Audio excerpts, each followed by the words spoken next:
اعوذ باللہ من الشیطان اللعین الرجیم بسم اللہ الرحمن الرحیم الحمد للہ الذی علا فی توحدہ ودنا فی تفردہ وجلا فی سلطانہ وعظما فی ارکانہ وقہرا جمیع الخلق بقدرتہ وبرہانہ ثم الصلاة والسلام علی اشرف الانبیاء والمرسلین حبیب الہ العالمین مولا و مولا الثقلین جد الحسن والحسین مولانا ابی القاسم محمد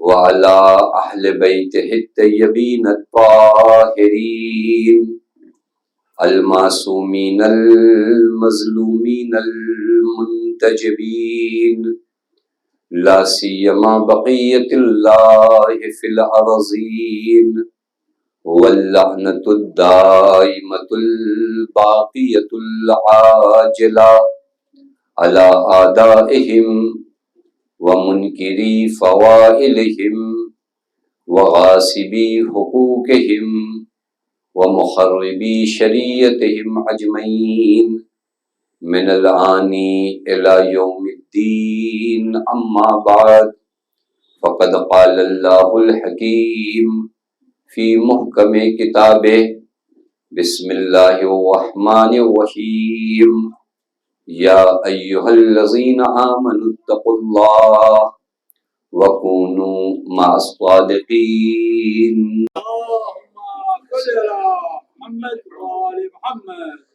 پروردگار عالم کا لاکھ لاکھ شکر ہے کہ اس معبود نے ہمیں اور آپ کو بارگاہ اہل بیت علیہم الصلوۃ والسلام میں حاضر ہونے کی توفیق عنایت فرمائی۔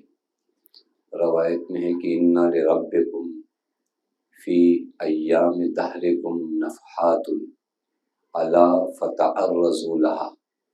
شاید ہم ماہ محرم کی عظمت کو، ماہ عزاداری کی عظمت کو سمجھ سکے اس روایت سے۔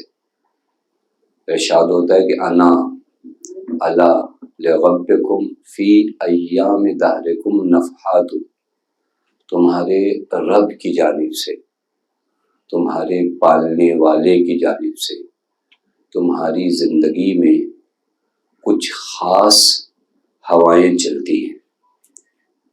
اس وقت جب یہ ہوائیں چل رہی ہوں تو تم پر ضروری ہوتا ہے کہ اپنے آپ کو ان ہواؤں کے حوالے کرو۔ اگر آپ اس روایت کو ابتدائی میں غور کریں، یعنی تمہاری زندگی میں کچھ خاص موقع آتے ہیں، تم پر لازم یہ ہے کہ ان موقعوں سے موقع شناسی کرتے ہوئے وہ راستہ جو صدیوں میں طے ہوتا ہے لمحوں میں طے کرو۔ محرم وہی مہینہ ہے کہ جو بندگی کا راستہ عام دنوں میں صدیوں میں طے ہوگا، وہ راستہ لمحوں میں طے ہوا۔ اور سب سے بڑی دلیل جناب حر ہے، آپ دیکھ لیجئے، جو راستہ جناب حر نے طے کیا ہے، صدیاں گزر جائیں اتنا بڑا راستہ کوئی اتنی آسانی سے طے نہیں کر سکتا، لیکن برکت سرکار سید الشہداء یہ ہے کہ ایک رات میں صدیوں کا سفر طے کرایا۔ ہم و آپ جو اس ماہ محرم میں عزاداری سرکار سید الشہداء کرتے ہیں، اس کا بھی ہدف اور مقصد یہی ہے کہ ہم ان حضرات سے وصل ہو جائیں، ہم ان حضرات سے مل جائیں، ہم اپنے وجود کو ان کے ہمراہ کر سکیں۔ بہت اہم ہدف ہے۔ قرآن بھی صاف لفظوں میں کیا کہہ رہا ہے؟ یا ایھا الذین آمنوا اتقوا اللہ، تقوی الہی اختیار کرو، وکونوا مع الصادقین، اور ان سچوں کے ساتھ ہو جاؤ۔ یہ بہت اہم ہے۔ کل شاید جہاں گفتگو شروع کیا گیا تھا کہ حضرت نے فرمایا تھا لا تکن ممن یرجو الآخرہ بغیر عمل، آخرت کو بغیر عمل کے کبھی مطالبہ مت کرنا، جھوٹی امیدیں دل میں مت رکھو، سچی امید دل میں رکھو، یعنی اگر تلاش و محنت کرو گے تو آخرت میں اس کا پھل دیکھو گے۔ یہیں سے شاید ایک مطلب ہم اور سمجھ سکیں کہ اگر ہم و آپ سب چاہتے ہیں کہ آخرت میں کس کے ساتھ رہیں، اہل بیت کے ساتھ رہیں نا، سب کے دل کی آرزو کیا ہے کہ ہم کل آخرت میں کہاں ہوں، اہل بیت علیہ الصلوۃ والسلام کے ساتھ ہوں۔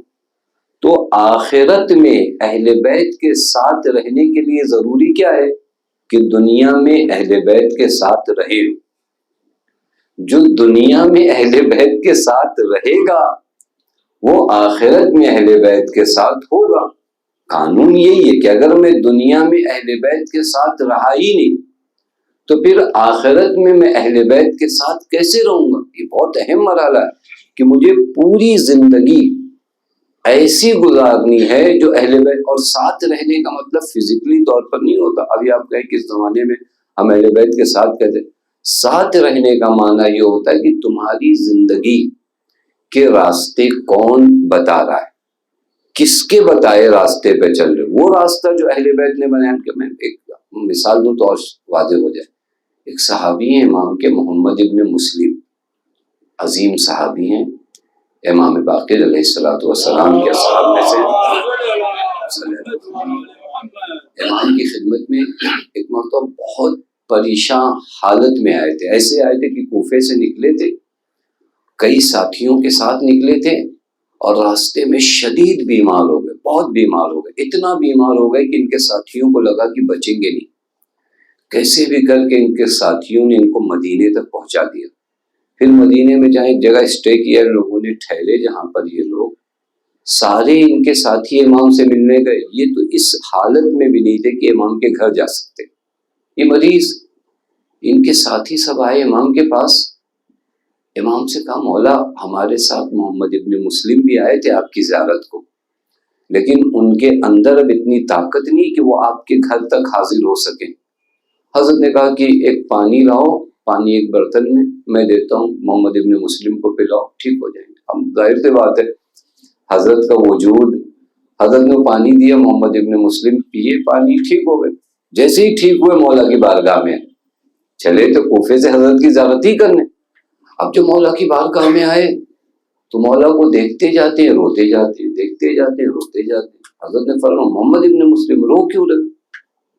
کہ مولا میں رو اس بات پہ رہا ہوں کہ میرا گھر ہے کوفے میں، آپ کا وجود ہے مدینے میں، کوفے سے آپ کی زیارت کرنے آنا ہوتا ہے تو اتنی سختیاں مشکلات ہوتی ہیں، تب جا کے آپ کی زیارت نصیب ہوتی ہے۔ مولا اپنی اس فرقت پہ رو رہا ہوں۔ وہاں پر مولا نے ایک جملہ کہا محمد ابن مسلم کہاں رہتے ہو یہ فرق نہیں کرتا، بس جہاں رہو ہمارے ساتھ رہو۔ اہم یہ آپ ہندوستان میں رہتے ہو، آپ کسی اور کنٹری میں رہتے ہو، آپ کے یہ کہاں رہتے ہیں کوئی فرق نہیں پڑتا، جہاں رہتے ہو وہاں ان کے ساتھ رہو، یعنی ان کے بتائے ہوئے دین پہ چلو، ان کے بتائے ہوئے راستے پہ چلو۔ تو ہو سکتا ہے ایک ہزاروں کلومیٹر دور رہنے والا مدینے سے پیغمبر کے قریب ہو چونکہ پیغمبر کی اطاعت میں ہے، اور ایک پیغمبر کے ساتھ رہنے والا پیغمبر سے دور ہو چونکہ پیغمبر کی اتباع نہیں کرتا۔ لہٰذا ہم آپ کیا کوشش کریں، ہم کوشش کریں کہ قیامت میں ہمیں کہاں رہنا ہے، اہل بیت کے ہمراہ رہنا ہے۔ تو ہمارے لیے ضروری ہے کہ ہم دنیا میں اہل بیت کے ساتھ رہیں۔ ہے روایت بہت ہے، روایت میں کہ ایک جوان شخص پیغمبر کے حضور میں ہے۔ اب دیکھیں یہ تھوڑا اہل معرفت ہے، بعضوں کے دل میں ہم لوگ کو لگتا ہے کہ جنت مل جائے تو بہت ہے۔ وہ جوان آیا، اس نے آ کر پیغمبر کے حضور میں بیٹھا، پیغمبر نے اس کا چہرہ دیکھا تو کافی چہرہ اترا ہوا تھا، کافی کمزور نظر آ رہا تھا۔ پیغمبر نے کہا کوئی غم ہے، کوئی مشکل ہے، بیمار ہو؟ کہا نہیں یا رسول اللہ ایک غم مجھے ستا رہا ہے۔ پیغمبر نے کہا کیا غم ستا رہا ہے؟ کہا یہ غم ستا رہا ہے کہ ابھی جب مدینے میں رہتا ہوں تو آپ کے چہرے کی زیارت کرنی ہوتی ہے، میں اپنے گھر سے نکلتا ہوں مسجد میں آتا ہوں آپ کے چہرے کی زیارت ہو جاتی، مجھے غم یہ ستا رہا ہے کہ کل قیامت جب برپا ہوگی، جنت میں جو آپ کا مقام و مرتبہ ہوگا وہ تو ہمیں نہیں ملنے والا. اگر ہم جنت گئے بھی تو آپ کا مقام، آپ کا مرتبہ کیا ہوگا؟ تو مجھے جو فکر ستا رہی ہے کہ جنت میں آپ کو کیسے دیکھوں گا، چونکہ آپ کا ہے روایت میں کہ اہل جنت میں بعضوں کا ڈفرینس اور فاصلہ اتنا زیادہ ہے جیسے زمین والے آسمان والوں کو دیکھتے ہیں، ویسے جنت میں بھی بعض جنت والے دوسرے جنت والوں کو ایسے دیکھیں گے، یعنی ان کا رتبہ اتنا بڑا ہوگا کہ یا رسول اللہ جو غم مجھے ستا رہا ہے کہ میں وہاں آپ کو کیسے دیکھوں گا، میرا عمل میرا مرتبہ اتنا زیادہ تو ہوگا نہیں. روایت کہتی نبی اکرم خاموش تھے. جناب جبرائیل آیت لے کر آئے کہ جوان کیا چاہتا ہے؟ جنت میں تمہارے ساتھ رہنا چاہتا ہے. تو ایک فارمولہ ہے. کیا فارمولہ ہے؟ من یطع اللہ والرسول فاولئک مع الذین انعم اللہ علیہم من النبیین والصدیقین والشہداء والصالحین وحسن اولئک رفیقا. نبی یہ آپ کے ساتھ رہنا چاہتا ہے تو اس کو فارمولہ بتاؤ. کیا فارمولہ بتاؤ؟ من یطع اللہ، جو دنیا میں اللہ کی اطاعت کرے گا، رسول کی اطاعت کرے گا، فاولئک مع الذین، تو کل قیامت میں وہ کس کے ساتھ ہوگا؟ الذین انعم اللہ علیہم، جن پر اللہ اپنی نعمتیں نازل کرے گا ان کے ساتھ ہوگا. انعم اللہ علیہم کون ہے؟ یہ اہل بیت ہیں، اہل بیت رسول ہیں. من النبیین، انبیاء، صدیقین، شہداء، صالحین، یہ سب کے ساتھ اسے رکھا جائے گا جس نے دنیا میں ان کی کیا کیا ہو؟ اطاعت اور پیروی کی. لہذا کائنات کا ایک ہی فارمولہ ہے اہل بیت کے ساتھ رہنے کا کہ دنیا میں اہل بیت کے ساتھ رہو تاکہ آخرت میں اہل بیت کے ساتھ رہ سکو. اب اگر ہم اہل بیت کے ساتھ رہنا چاہتے تو ان کے بتائے ہوئے راستے پہ چلے. اور اسی عنوان سے میں نے آپ کی خدمت میں مولا کی وہ حکمت شروع کی کہ جہاں پر حضرت نے دستور زندگی بتایا، کیسے رہو، کیسے نہ بنو، کہاں سے تمہارے وجود گرتا ہے. دیکھیں انسان کی کوالٹی کیا معلوم ہے؟ انسان اگر ترقی کرنے پہ آئے تو ملائکہ سے بڑا ہو سکتا ہے، گرنے پہ آئے تو جانور سے بدتر ہو سکتا ہے. دونوں انسان میں، اور کسی نے فرشتے جہاں ہیں وہی ہیں. یہ انسان میں کیا ہے؟ یہ اگر بڑھے گا تو ملائکہ اس پر فخر کریں گے، گرے گا تو جانور سے بدتر ہوگا. اب حضرت بتا رہے کہ کیسے نہ بنو. میں نے عرض کیا تھا کہ ہم زیادہ تر سنتے کیسے بنو، اس روایت میں حضرت بتا رہے کیسے نہ بنو. کل ایک چیز عرض کیا کہ حضرت نے کیا بتایا؟ لا تکن ممن یرجو الآخرۃ بغیر عمل.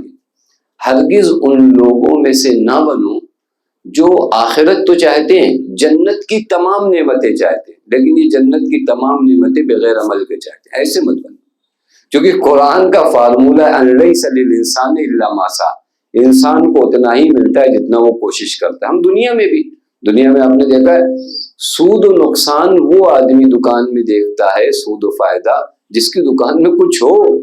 جب میری دکان خالی ہے تو میں کس امید سے جاؤں گا کہ مجھے فائدہ ہوگا؟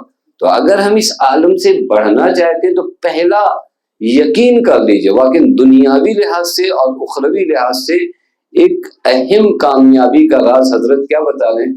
لا ترجو، اصلاً امید مت رکھو بغیر عمل کے آخرت کے. اب آتے ہیں حضرت فرماتے ہیں ولا تکن، پھر فرماتے ہیں ایسے نہ بنو. کیسے نہ بنو؟ بغیر عمل کے آخرت مت چاہو، چونکہ یہ جھوٹی امید ہے، یہ خود کو دھوکہ دینا ہوا ہے. دوسری چیز ایسے نہ بنو معلوم ہے کیا ہے؟ لا تکن، نہ بنو ایسے. تو رجا توبہ بطول العمل، واقعی عجیب ہے. ان لوگوں میں سے نہ بنو جو توبہ کرنے کو تاخیر کرتے ہیں. کس عنوان سے؟ کیونکہ ان کی آرزویں بڑی لمبی ہیں. طولانی آرزو کے چکر میں توبے کو تاخیر میں لے جاتے ہیں، دیر میں. کیوں؟ کیونکہ ان کو کیا لگتا ہے ابھی بہت جئیں گے، ابھی ہم کہاں مرنے والے، انشاءاللہ بعد میں توبہ کر لیں گے، وقت ملے گا پھر آئیں گے. مولا فرماتے ان لوگوں میں سے نہ بنو. دیکھیں ترجت توبہ، جو توبے کو ٹالتے ہیں. ہمارے پاس کتنے، اچھا توبے کا مطلب بیٹھ کے صرف استغفر اللہ نہیں ہے. توبے کا معنی ہوتا ہے لوٹ آنا. کہاں سے؟ آپ لوٹ آؤ، جس بھی غلط راستے پہ گئے ہو وہاں سے لوٹ آنا. ہم نے ایک جگہ عرض کیا تھا کہ لوٹ آنے کا مطلب ہے کہ رانگ وے پہ آپ ہو. اب کیسے گئے ہو؟ جہالت کی بنیاد پہ گئے ہو، ہر دھرمی کی بنیاد پہ گئے ہو، کسی کی ضد میں گئے ہو، فرق نہیں پڑتا. جہاں پر آپ متوجہ ہو گئے کہ راستہ غلط ہے، وہ پہلا ٹن آپ کی زندگی میں آنا چاہیے کہ آپ لوٹ آؤ. اسی کو توبہ کہتے ہیں. یہ آپ سڑکوں پہ بھی کرتے ہو. جب آپ روڈ پہ گزرتے ہو، آپ کو غلط راستہ کہیں ہو جائے، اب کبھی کبھار فون پہ بات کرے، پتہ چلا آگے بڑھ گئے. کبھی کسی نے ہم کو اوورٹیک کیا تو اس کے غصے میں آگے بڑھ گئے. کبھی جو ہے کیا نام ہے، نہیں جانتے تھے کہ یہاں ٹرن لینا ہے. لیکن ہوتا کیا ہے، جب آدمی کو سمجھ میں آ گیا کہ یہ راستہ صحیح نہیں، تو پہلا ٹرن جو آتا ہے وہیں سے آدمی لوٹ آتا ہے کہ یہ میری منزل نہیں. توبہ یہی چیز ہے کہ جب تم راہ بندگی سے بھٹک گئے ہو نا، تو جس جگہ پہ ہو وہیں سے لوٹ آؤ. تمہارا خدا تم کو پکار رہا ہے. اس توبے کو تاخیر مت دو، لیٹ مت کرو. لیٹ کیوں کرتا ہے آدمی؟ بطول العمل. جب اس کی آرزویں کیا ہوتی؟ طولانی ہوتی. طولانی آرزو کون رکھتا ہے معلوم ہے؟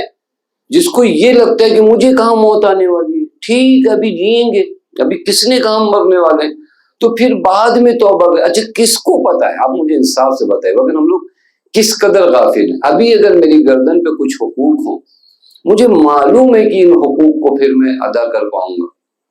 نہیں پتا ہے، زندگی واقعی نہیں پتا ہے کہ ان حقوق کو. لیکن ابھی اگر فرصت ہے تو ابھی ان حقوق کو کیوں نہیں ادا کرتا؟ اور جبکہ خدا ہر لمحہ تیار ہے اپنے بندوں کو قبول کرنے کے لیے. آپ دیکھیں، خدا نے کسی بھی مرحلے میں بندوں کو منع ہی نہیں کیا. منع کیا خدا نے، ان اللہ یحب التوابین.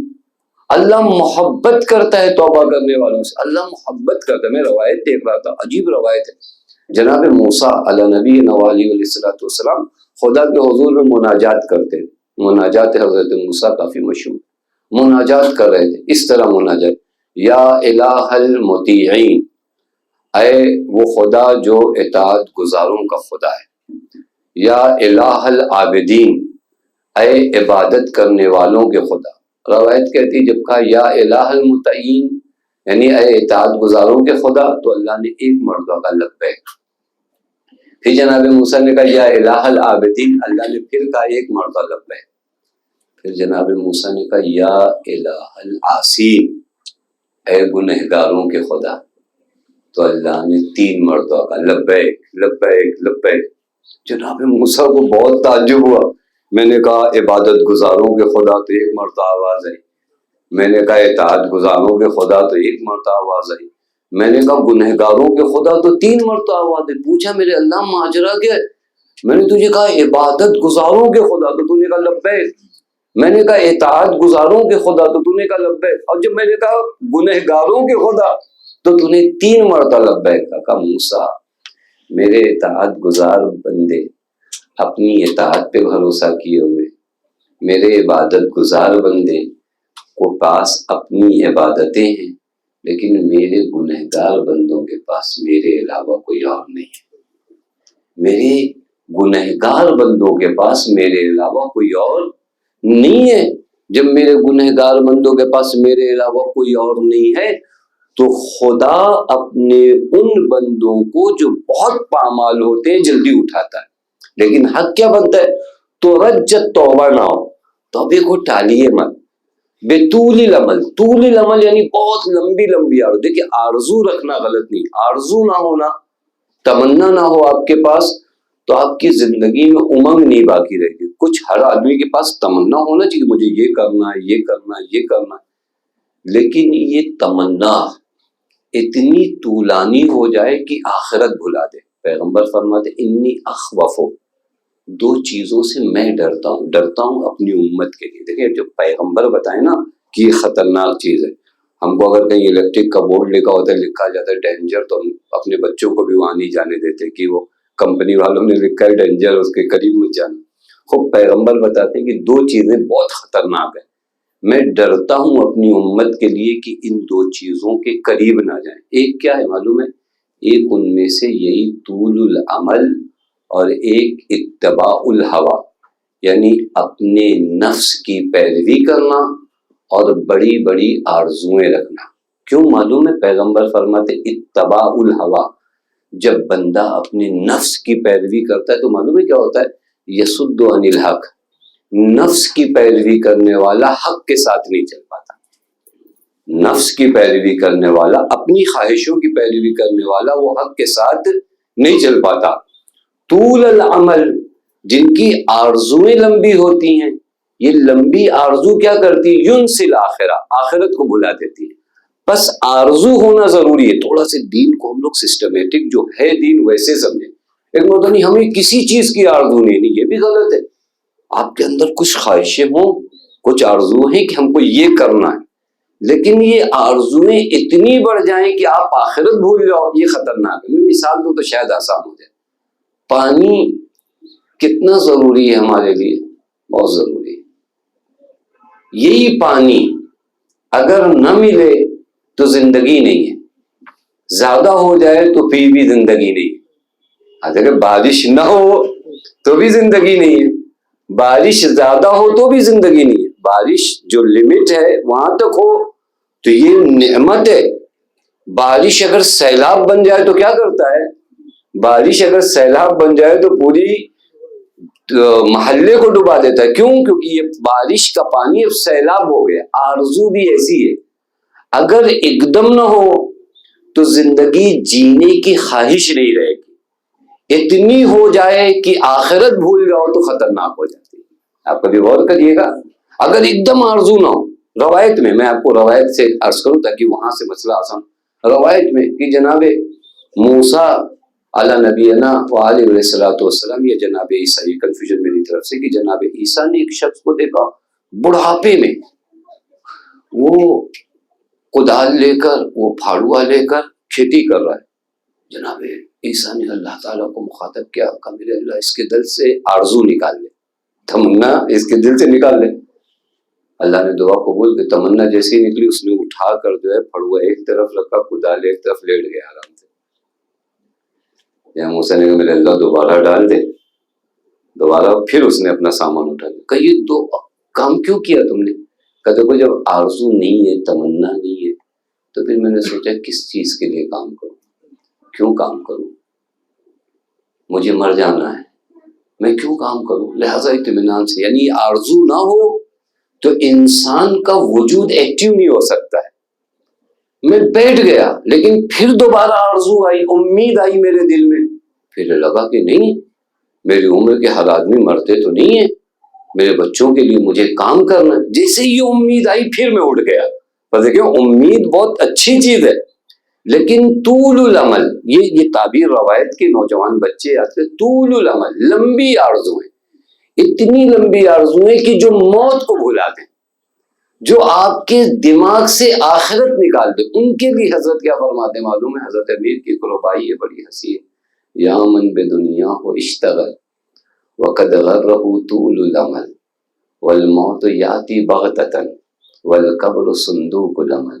مولا فرماتے یا من بدنیا ہو اشتغل، اے وہ انسان جسے دنیا نے اپنی طرف وزی کر کے رکھا ہے، وقد غرہ طول العمل، اس کی لمبی لمبی آرزوؤں نے اسے کیا کر رکھا ہے؟ دھوکہ دے رکھا ہے۔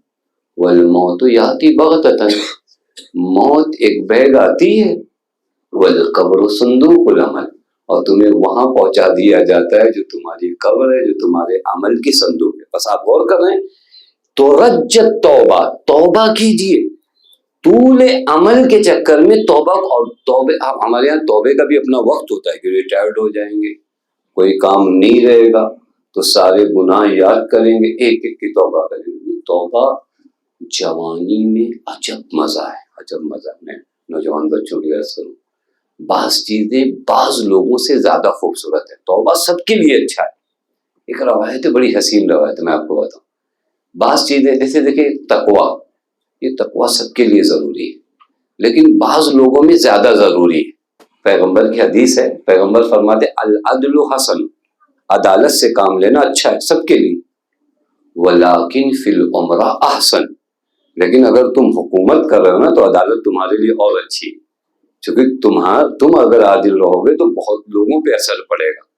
عدالت سب کو، عدالت گھر میں بھی عدالت ہے، عدالت محلے میں بھی عدالت ہے، لیکن ایک انسان نے گھر میں عدالت نہیں کیا تو کتنے لوگ ظلم سے، گھر والے لیکن اگر کوئی حاکم بن کر عدالت نہیں کرے گا تو پھر پورا شہر، پورا ملک، پوری دنیا کیا ہوگی؟ متاثر ہوگی۔ تو پیغمبر کیا فرماتے ہیں؟ العدل حسن، عدل کیا ہے؟ اچھی چیز ہے۔ ولیکن فی الامراء احسن، لیکن اگر یہ عدل حکمرانوں کے درمیان آئے تو احسن ہے۔ پھر پیغمبر فرماتے ہیں الورع حسن، ورع اپنے آپ کو گناہوں سے بچانا، اپنے وجود میں تقوی لانا، حسن یہ سب کے لیے ضروری ہے۔ ولیکن من العلماء احسن، لیکن علماء کے لیے زیادہ ضروری ہے، کیونکہ آپ کو دیکھ کر کچھ لوگ فالو ہو رہے ہیں نا۔ میں 1 گھنٹہ تقریر کروں صداقت پہ، نیچے اتر کے بڑا سے اچھا سے جھوٹ بولوں، پورا 1 گھنٹہ اپنے لوگوں کو دین سے دور کر دیا۔ یعنی یہ 1 گھنٹے میں جتنا قریب نہیں لایا، اس سے زیادہ میں نے جو ہے ایک جھوٹ کے ذریعے کئی کلومیٹر تک لوگوں کو دین سے دور کر دیا۔ پیغمبر فرماتے ہیں تقویٰ سب کے لیے اچھی چیز ہے، لیکن فی العلماء احسن۔ اسی طرح یہاں روایت ہے السخاء حسن، سخاوت بہت اچھی چیز ہے۔ ولیکن فی الاغنیاء احسن، لیکن مالداروں کے لیے کیا ہے؟ احسن ہے۔ پھر نبی فرماتے ہیں الحیاء حسن، حیا سب کو ضروری، مردوں کے اندر حیا ضروری، عورتوں کے اندر حیا ضروری، سب کے لیے ضروری۔ حیا نہ ہونا تو آپ بندگی نہ کرو۔ بے حیا لوگ بندگی نہیں کرتے خدا کی، بے حیاؤں کو فرق نہیں پڑتا کہاں پر ہے۔ دیکھیں حیا اگر آ جائے نا تو انسان کے لیے نہ تنہائی ہے نہ بھیڑ ہے، کہیں کبھی خدا کوئی گناہ نہیں کرے گا۔ کیوں؟ کیونکہ حیادار سمجھتا ہے الم یعلم بان اللہ یرا، مجھے میرے والد دیکھیں نہ دیکھیں، میری ماں دیکھیں نہ دیکھیں، میرے دوست دیکھیں نہ دیکھیں، سوسائٹی دیکھیں، وہ آنکھ دیکھ رہی ہے جو کل قیامت میں فیصلہ کرے گی۔ یہ سوال ہے قرآن کا، الم یعلم بان، حیا ہونا، حیا ہو تو انسان گناہوں کے قریب نہیں جاتا۔ حیا کی کمی ہے جو انسان گناہوں کے قریب جاتا ہے۔ اب یہاں پیغمبر فرماتے ہیں الحیاء حسن، حیا بہترین چیز ہے، ولیکن فی النساء احسن، لیکن یہ حیا عورتوں میں اور زیادہ ضروری ہے۔ دیکھیں ہر چیز ہر کے لیے، لیکن بعضوں میں بہت زیادہ ہے۔ عورتوں میں اگر حیا ہو جائے نا، عورتوں یعنی مردوں میں ضروری ہے، لیکن عورتوں میں کیوں زیادہ ضروری ہے؟ چونکہ یہ باحیا خاتون جو ہے نا، اس کی آغوش تربیت میں جو پل کر بڑھا ہوگا نا، وہ ایک باحیا بچہ ہو جلد میں آئے گا۔ آپ غور کریے۔ پھر وہ جو موضوع سخن ہے التوبہ حسن، توبہ حسن ہے، سب کے لیے اچھا ہے، ولیکن فی الشاب احسن، لیکن جوان کا توبہ زیادہ اچھا ہے۔ کیوں جوان کا توبہ زیادہ اچھا ہے؟ دیکھیں لوٹنا کس کا لوٹنا؟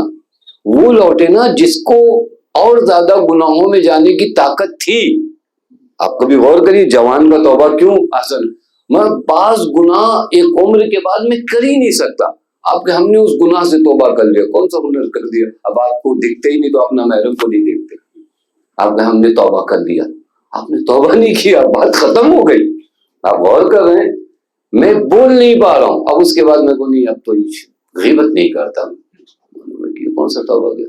معاملہ اس وقت ہے جب آپ اس گناہ پر قدرت رکھتے تھے، اس کے بعد آپ نے اس گناہ سے منہ موڑ کر اپنے خدا کی جانب منہ کر لیا نا، تو ایسے توبہ کرنے والوں سے اللہ محبت کرتا ہے۔ آپ دیکھیں جوانی، اب ہمارے یہاں کہتے ہیں نہیں دیکھا جائے گا، ابھی بچہ ہے، ابھی عمر ہے اس کی، نہیں، ترجت توبہ، توبے کو تاخیر مت لے جاؤ، توبے میں دیر نہ کرو، وقت نہیں ہے، کسی کو نہیں معلوم یہ فرصت آج ہے، کل میں کہاں چلا جاؤں۔ آپ دیکھیں نا دھیرے دھیرے معلوم ہے اگر ہم توبہ نہیں کرتے نا، ایک موقع ایسا آتا ہے کہ توبہ کرنے کا سوچتے بھی نہیں ہے، دل اتنا مردہ ہو جاتا ہے کہ آپ کو اگر کوئی کہے گا گناہ چھوڑو تو آپ ہنستے بعد میں مسکراتے ہیں، کیسی بات کر رہے ہو۔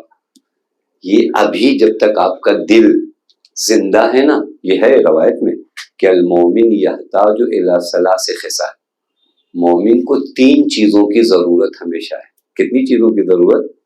3 چیزوں کی ضرورت ہر مومن کو۔ ایک توفیق من اللہ، یہ اگر کسی مومن کے پاس نہیں ہونا، آپ کے پاس کتنا بھی پیسہ ہو، آپ کے پاس کتنا اچھا بھی لہجہ ہو، آپ کے پاس کتنی اچھی بھی زبان ہو، لیکن اگر اللہ کی طرف سے توفیق نہیں ہونا تو آپ قرآن نہیں پڑھو گے، کچھ اور پڑھو گے۔ بس ایک چیز جو مومن کے پاس ضروری ہے وہ کیا ہے معلوم ہے؟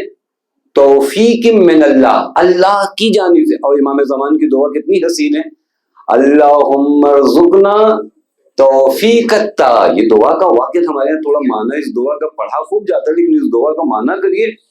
امام پہلی دعا جو کر رہے ہیں وہ کیا کریں؟ میرے اللہ ہم سب کو اطاعت کی توفیق عطا فرما۔ معلوم ہو کہ یہ بندگی ہم خود نہیں کرتے، تو توفیق دیتا ہے۔ کتنے لوگوں کے پاس طاقت ہے لیکن کتنے لوگ ماں باپ کی خدمت کرتے ہیں، کتنے لوگوں کے پاس پیسہ ہے لیکن کتنے لوگ کربلا جاتے ہیں۔ یہ توفیق اللہ دیتا ہے، اور یہ بھی ایک موضوع ہے کہ اللہ توفیق یوں ہی نہیں دیتا ہے۔ کسی کو یہ لگے کہ توفیق فری میں بٹ رہی ہو تو وہی لا تکن ممن یرجو الاخرہ، توفیق بھی سسٹمیٹک ہے، توفیق یوں نہیں آتی ہے۔ ماں باپ کی خدمت کرو، کئی توفیق اللہ آپ کو دے گا، کئی توفیق آپ کو دے گا۔ اپنے رشتہ داروں پہ رحم کرو، کئی توفیق اللہ دے گا۔ یہ روایت کے جملے جو میں تیزی سے پڑھ رہا ہوں کہ بعض جگہوں پہ جتنا تمہارا دل نرم ہوگا اتنا زیادہ اللہ تمہیں توفیق دیتا جائے گا۔ تو مومن کے لیے پہلی چیز کیا ہے؟ مگر امام حسین کی زیارت توفیق ہے یا نہیں توفیق؟ خود کس کی جانب سے ملے گی؟ مجھے خدا کی جانب سے ملے گی نا۔ بس پہلی چیز کیا ضروری ہے؟ توفیق من اللہ، اللہ کی جانب سے توفیق ملے۔ یہ توفیق مانگیے خدا سے، اور نہ صرف مانگیے بلکہ توفیق کیسے ملتی ہے ان کاموں کو انجام دیجیے۔ اور میں بچوں سے عرض کروں، ایک بہت بڑا راستہ توفیق حاصل کرنے کا تمہارے ماں باپ، ان کے دل کو راضی کرو، اللہ تمہیں بہت توفیق دے گا، بہت توفیق۔ اللہ تمہیں حج کی توفیق دے گا، زیارت امام حسین کی توفیق دے گا، اللہ تمہیں معرفت امام زمان کی توفیق دے گا، اللہ تمہیں اپنی بندگی کی توفیق دے گا۔ یہ توفیق یوں نہیں ملتی بعض جگہوں پہ۔ یہ ایک چیز ضروری ہے مومن کے لیے۔ دوسری چیز مومن کے لیے کیا ضروری معلوم ہے؟ واعظ من نفس۔ میں یہ عرض کر رہا تھا نا، توبہ کرتے کرتے آدمی اتنی تاخیر کر دیتا ہے کہ دھیرے دھیرے دل میں سب ختم ہو جاتا ہے۔ دوسری چیز جو مومن کے لیے ضروری ہے، واعظ من نفس، دوسرے کو واعظ نہیں کرنا پڑے۔ ایک الارم اللہ نے آپ سب میں لگا رکھا ہے جس کو ہم کہتے ہیں ضمیر۔ آپ دیکھیں پہلی مرتبہ اگر کوئی چوری کرنے جائے نا، کسی نے نہیں دیکھا ہو، یہ انسان کا نفس اس کو ملامت کرتا ہے، کہتا نہیں اچھی چیز نہیں، یہ چلاتا ہے، یہ تڑپتا ہے۔ اب اگر وہیں سے آپ نے اپنا قدم واپس لے لیا نا تو بات ختم۔ لیکن اگر آپ پھر اسی پہ کرتے رہو، پھر چلاتا ہے، پھر ایک مدت بعد وہ مر جاتا ہے، پھر آپ کو کوئی ٹوکنے والا، دیکھیں دوسرے ٹوکنے والے بعد میں آتے، سب سے پہلے ایک اندر اللہ نے آپ کے اندر ٹوکنے والا بنایا ہے۔ یہ تب بدن کے سسٹم میں بھی ٹوکنے والے ہیں، معلوم ہے، فقط روح میں نہیں۔ آپ دیکھیں کبھی آپ کھانا کھا رہے ہو، کھانا کھاتے کھاتے ایک رگ کے بجائے دوسرے رگ میں جو ہے یہ آپ کو دال یا چاول کچھ چلا جائے یا پانی کچھ چلا جائے، یہ جو کھانسی آتی ہے ٹوکتی ہے آپ کو، یہ آپ کو بتاتی ہے کہ نہیں صحیح راستہ نہیں ہے، یہ یہاں سے نہیں جانا چاہیے تھا، توجہ فرما رہے ہیں، یہ ٹوکنا ہے۔ اسی طرح اللہ نے روح میں سسٹم بنایا جس کو آپ کہتے ہیں ملامت کرتا، کہتے ہیں غلط چیز ہے، تو واعظ من نفس۔ ایک جو خوبی ہونا چاہیے آدمی معلوم ہے، قبول ممن ینصحہ، اللہ ایسا دن نہ لائے کسی پر جب اس پر نصیحتوں کا اثر نہ ہو۔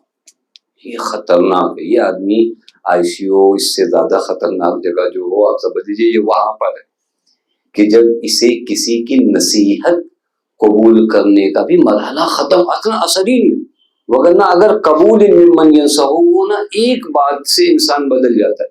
ایک بات بتاؤں آپ کو، دیکھیں کیسے ہوتا، کیسے آدمی لوٹتا، کیسے جب یہ دل تھوڑا سے تر و تازہ ہو نا تو ذرا سے کوئی بیدار کر دے نا تو یہ اڑ جاتا ہے۔ آیت اللہ تھے جہانگیر قشقائی، ان کا نام ہی آپ سن سکتے ہیں، نام بھی عجیب ہے نا، آیت اللہ خان جہانگیر قشقائی، بڑے باپ کے بیٹے تھے، بڑے باپ کے بیٹے تھے۔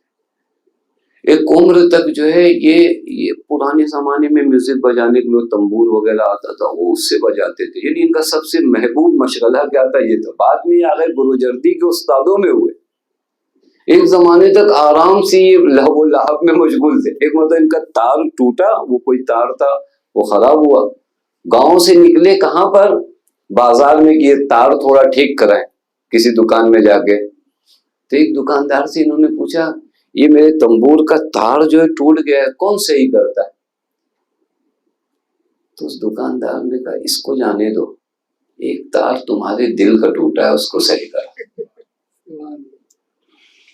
یہ تنبور کا تار بعد میں ٹھیک کرانا، یہ جو تار تمہارا خدا سے تمہارے ٹوٹا ہے، اس کو صحیح کرو۔ اب دیکھیں، اگر آدمی پاک ہو نا، یعنی گناہ کا مطلب اتنا زیادہ گناہ نہ ہو جائے کہ آدمی کے اندر سے روشنی ختم ہو جائے۔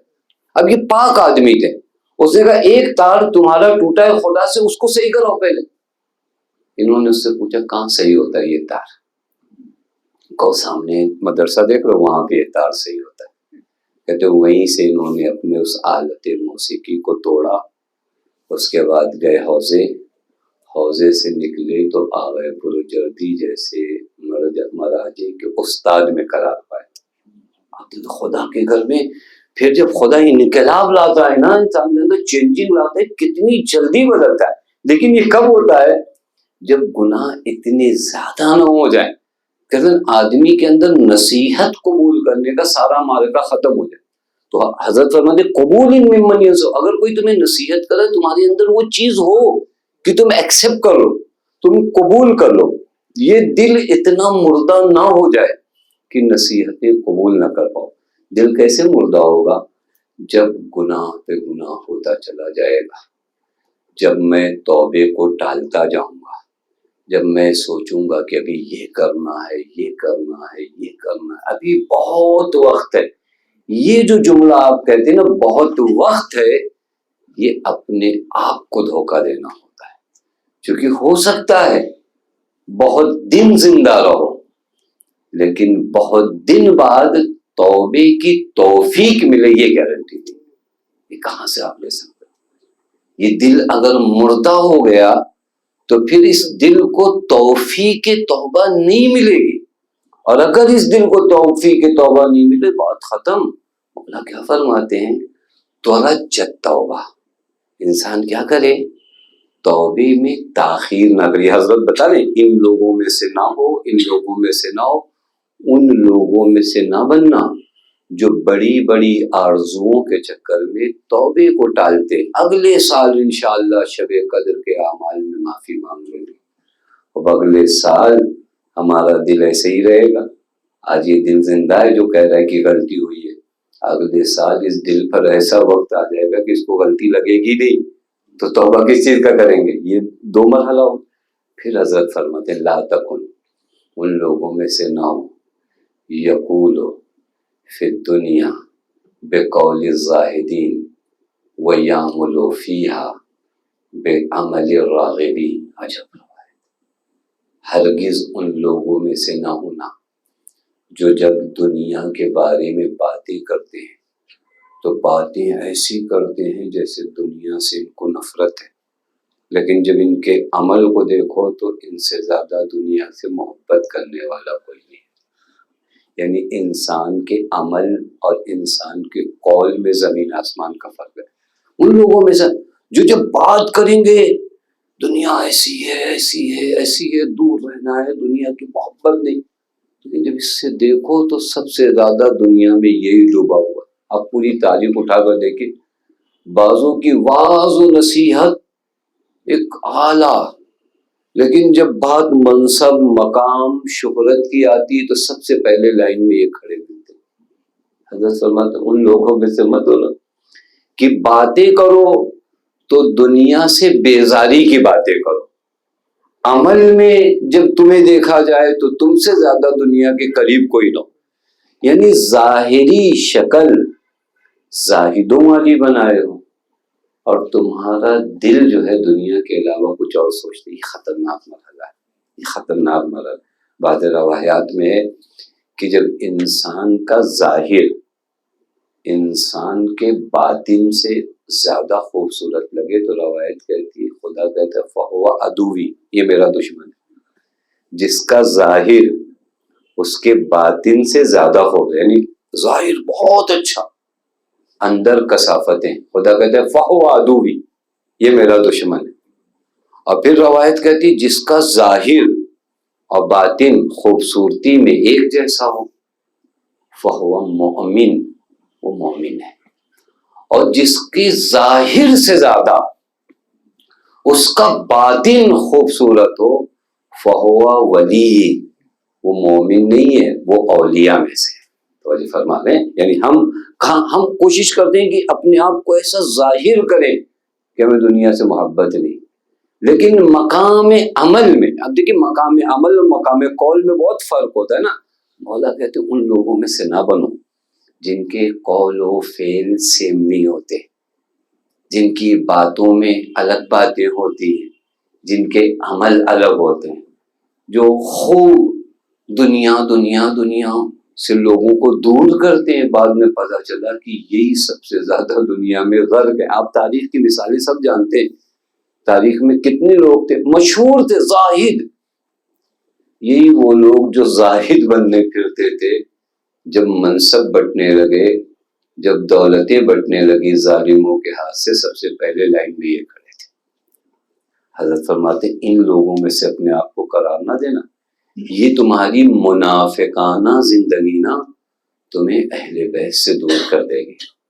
زندگی کی صداقت کا معنی یہی ہے کہ جو میں کہہ رہا ہوں وہ میرے وجود سے ظاہر ہو، میرے عمل سے ظاہر ہو. ہم میں سے کتنے لوگ زبان سے موت کو کتنا یاد کرتے ہیں؟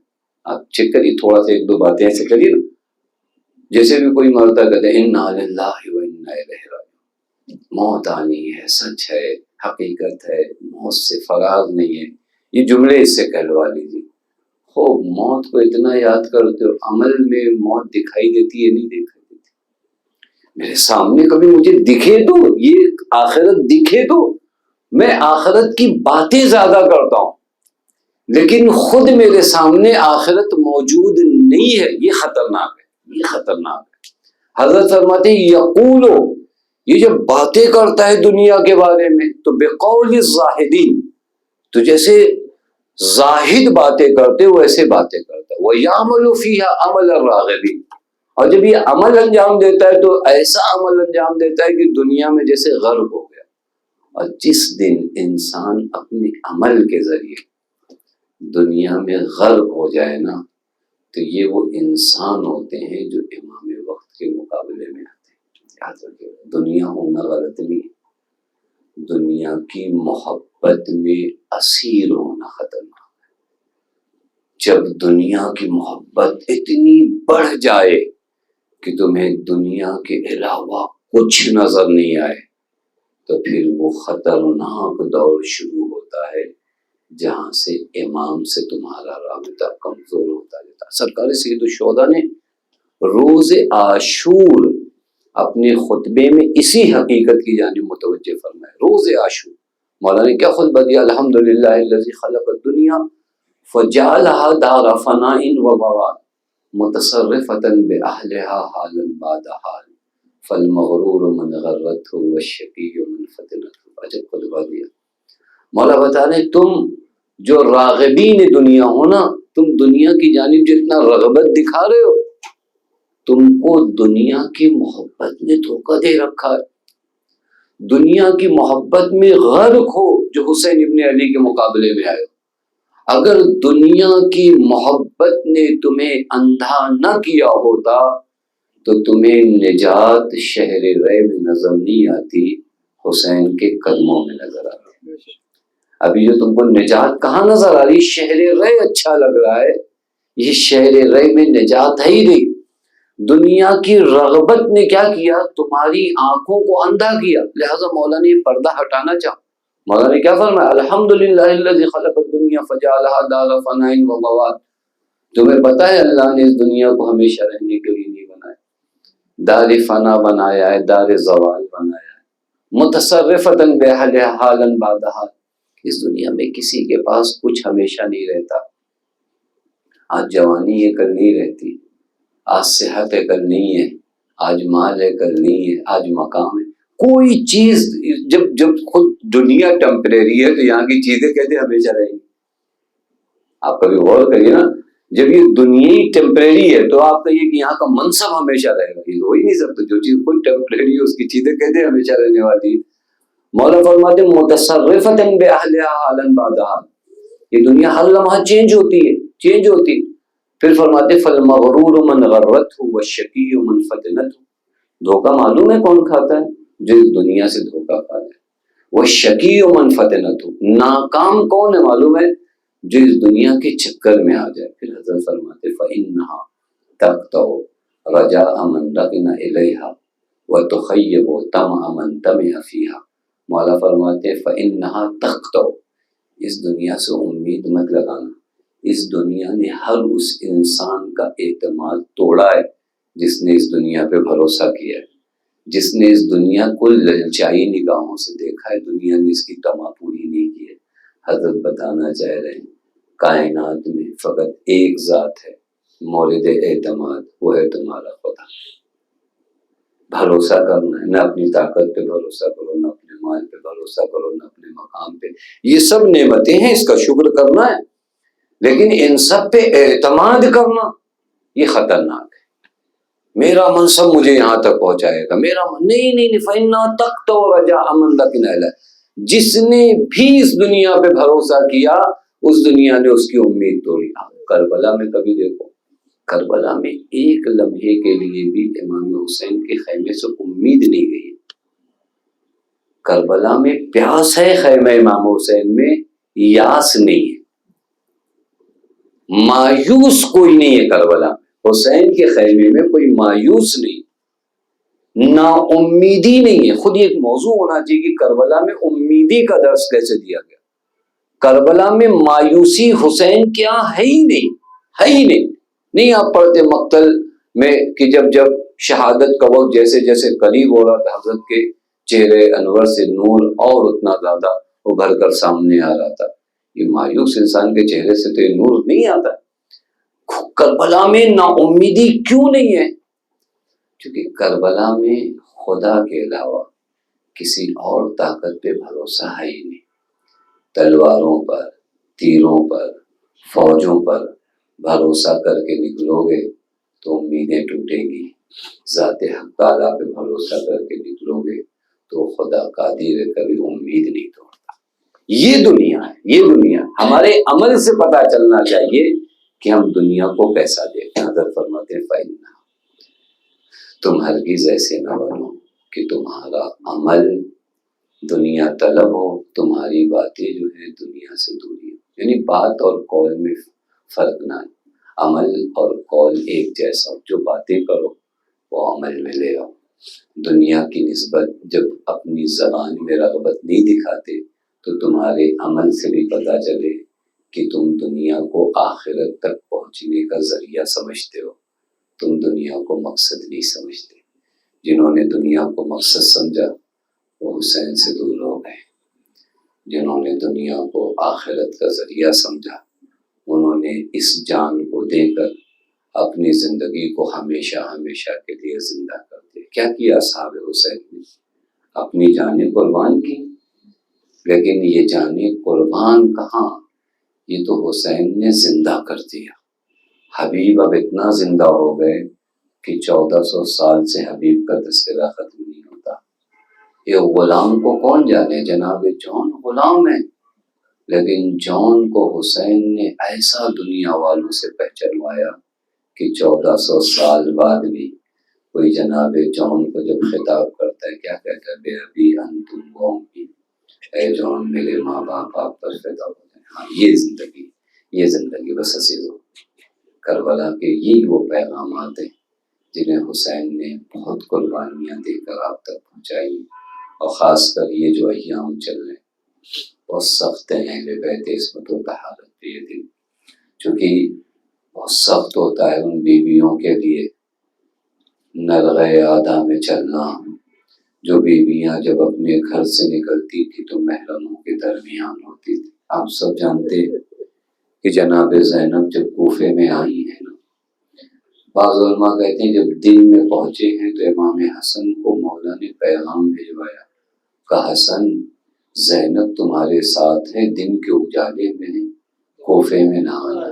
اللہ اکبر، ہاتھوں کو جوڑ کے کہوں گا میرے آقا بی بی زینب کے پردے کا اتنا خیال تھا نا، اے میرے آقا ذرا اپنی شہادت کے بعد آ جاؤ، یہی زینب ہے، کوفے کا بازار ہے، کوئی منادی ندا دیتا ہے دیکھو پہچانو یہ علی کی بیٹی ہے، یہ فاطمہ کی جاری ہے، یہ حسین کی بہن عجوب اللہ۔ بہت سخت مرحلہ ہے ارباب اعضاء۔